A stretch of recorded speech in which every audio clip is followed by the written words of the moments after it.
President, I rise today to celebrate a historic milestone for this body and for our country.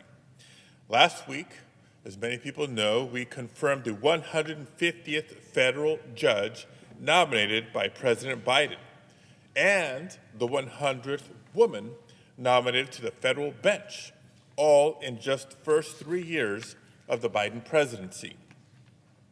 More women have been confirmed to the federal bench under President Biden than under any president in the history of our country in their first term. It's a testament to the seriousness with which President Biden and Senate Democrats have taken not only to our role in strengthening the federal judiciary with highly qualified candidates, but to do so while building the federal bench to better reflect the diverse nation that it serves.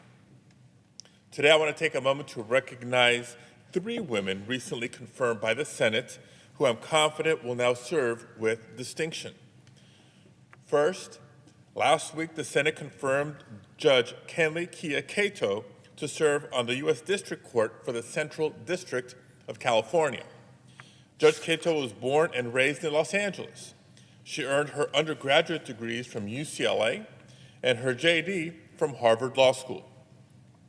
One of her earliest jobs out of law school was in the Central District Federal Public Defender's Office, where she represented hundreds of clients at the district and circuit court level, helping to realize the constitutional right to counsel regardless of income.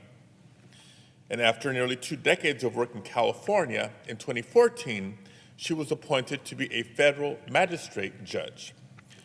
As the daughter of Japanese Americans who were interned during World War II, Judge Kato understands personally the importance of equal justice under the law.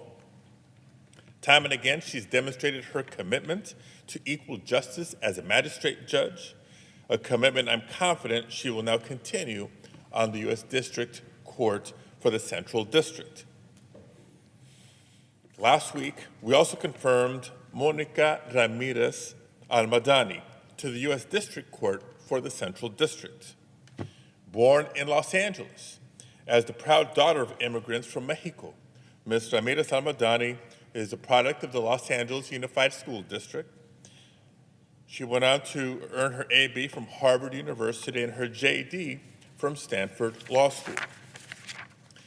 Now, from the ACLU's Immigrant Rights Project to the Immigrants' Rights Clinic at the UC Irvine School of Law, from the California Department of Justice to the United States Department of Justice, throughout her career, she's gathered extensive experience across a wide spectrum of civil and criminal law. And since 2021, she's served as president and CEO of Public Counsel, the largest provider of pro bono legal services in the country. Whether defending low-income immigrant clients or in her capacity representing the United States government at the Department of Justice, she has consistently demonstrated an unwavering commitment to the rule of law. And now I'm confident that she will serve the people of the Central District on the U.S. District Court with distinction. And finally, I celebrate Monday's confirmation of Judge Ana de Alba to the Ninth Circuit Court of Appeals. The daughter of immigrants from Mexico, Judge de Alba grew up in a family of farm workers. A first-generation high school graduate, she went on to earn her bachelor's degree and her JD from the University of California, Berkeley. After graduating, she built a successful career in private practice in the Central Valley, where she focused on complex commercial litigation and maintained a robust pro bono practice. She also went on to establish a workers' rights clinic for low-wage workers to learn their rights and to seek legal advice. In 2018, Judge de Alba was appointed to serve as a Superior Court judge for Fresno County, where she served until 2022. I was proud to come to the floor in June of last year to urge my colleagues to confirm her nomination to the U.S. District Court for the Eastern District of California, which we did on a bipartisan basis.